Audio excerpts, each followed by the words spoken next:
గా గా అమ్మాయి గారు నాకు అనుమానం. ఏమిటి?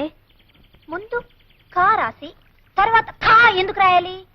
మొదటే పెద్ద ఖా రాసి తర్వాత బుల్లి కా ఎందుకు రాయకూడదు?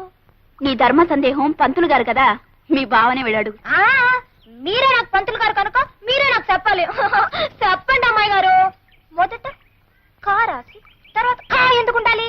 వసై, మనిషి పుట్టినప్పుడు ముందు చిన్నపిల్లాడిగా ఉండి ఆ తర్వాత పెద్దోడవుతాడు.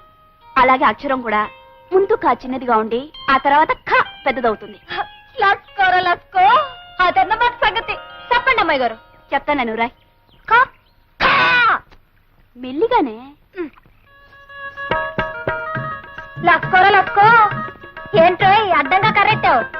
పరిగెత్తే పిల్లనాపే సరసమాడాలనిపించిందా కలిసి అక్క?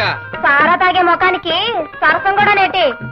ఎలా బండనాయాల నీ కలిసాక మంచి జోరు మీద ఉన్నావు. నేను తలుసుకున్నానంటే నీ మెళ్ళలోంచి మూడు ముళ్ళేసి నీ పొగరాని చేయగల నీ యావ. మనం అంటే ఏటో తెలుసా? అయ్యో ఈ పూలు నాటు స్మాల్ పూలు, బిగ్గు బిగ్గు పూలు ఏటో నీ యావ పాస పీసురేగిపోతుంది. పూలు బిగ్గు పూలు. ఇదిగో గోవింద బాబు, ఇంగిల్ పీసులో పూలంటే ఏటే, బిగ్గు పూలంటే ఏటే? ఏ భాషలో పూలన్నా పూలే. బిగ్ పూల్ అంటే పెద్ద పూలు అనమాట. అంటే తామర పూలు అన్నమాట. తామర పూల పూలు తిని అవ్వ తల్లి శాఖ పూలట్టుకొచ్చి సరసవాడమందన్నమాట. ఆ ఏడుపు తెలుగులోనే ఆడవచ్చుగా, దీనికి మళ్ళీ ఇంగిల్ పీస్ ఒకటి.